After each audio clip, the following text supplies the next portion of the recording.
सास बनी डंडे वाली भूत। शिखा की नई नई शादी हुई थी। उसका मायका और ससुराल दोनों कानपुर में ही थे, इसलिए उससे मिलने उसके भाई अक्सर आते जाते रहते थे। ये बात शिखा की सास मीना को बिल्कुल पसंद नहीं थी। मम्मी जी, आज राहुल भैया आ रहे हैं। कौन? तेरे चाचा का लड़का? जी मम्मी जी। अरे पर वो तो दिल्ली में रहता है ना। हाँ मम्मी जी, उन्हें कल सुबह दिल्ली के लिए निकलना है, तो वो आज मुझसे मिलते हुए कल सुबह यहीं से निकल जाएंगे। हमने तो धर्मशाला खोल रखी है ना। कुछ कहा क्या मम्मी जी? मैंने कहा हाँ हाँ, आने दे तेरे भैया को, जमकर खातिरदारी करेंगे। अब तो कुछ करना ही पड़ेगा, इससे पहले कि मेरा घर धर्मशाला बन जाए। ये कैसी बातें कर रही हो मीना?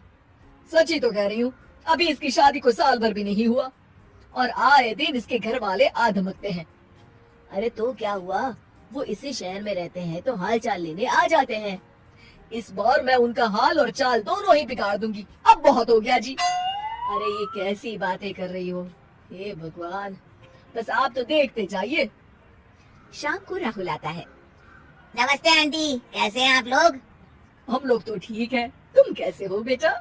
मैं भी अच्छा ही हूँ आंटी। बस आज रात के बाद नहीं रहोगे। चलिए भैया, मैं आपको हमारा घर दिखाती हूँ। रात में खाने के टेबल पर शिखा, रोहित कहीं दिखाई नहीं दे रहा। जी भैया, वो ऑफिस के काम से बाहर गए हैं, कल शाम तक आएंगे। अच्छा अच्छा। बेटा, क्या तुम भूत प्रेत में मानते हो? नहीं नहीं आंटी जी, पर अचानक आपको ये ख्याल कहाँ से आ गया?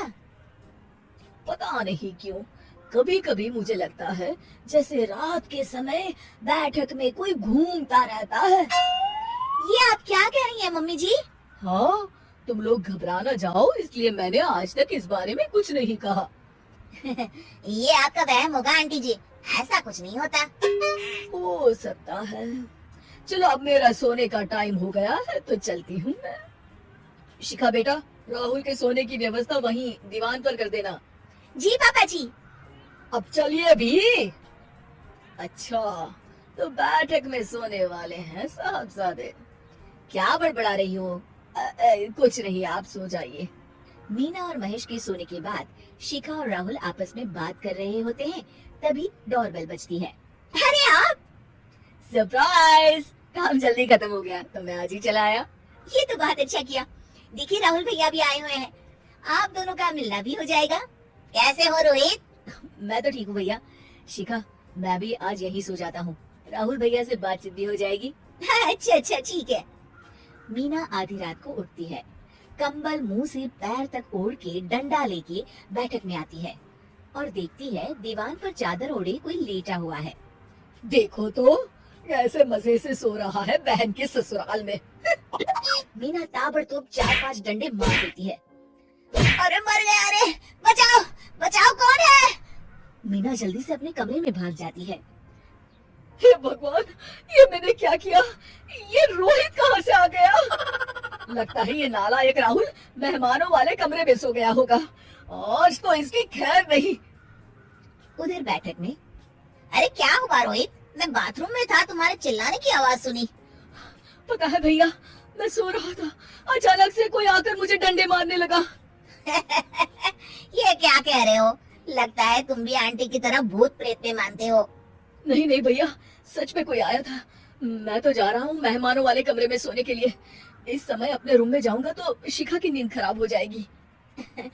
ठीक है भाई, जाओ तुम, जहाँ तुम्हारा भूत डंडा लेके ना आ सके। थोड़ी देर बाद मीना कंबल ओढ़ के डंडा लेकर मेहमानों वाले कमरे में पहुंच जाती है। वो बिस्तर पर सोए रोहित को फिर डंडों से मारने लगती है। अरे मर गया, अरे मर गया। तू भूत प्रेत में नहीं मानता ना? ये ले, अब डंडे खा। हैं? ये तो माँ की आवाज है। रोहित कंबल खींच देता है। बेटा तू? अरे ये क्या कर रही हो माँ? मार मार के मेरा बहता बना दिया आपने। माफ कर दे मेरे लाल, मैंने तो तुझे ही मार मार के लाल कर दिया। मैं तो उस राहुल के बच्चे को सबक सिखाना चाहती थी। राहुल भैया को?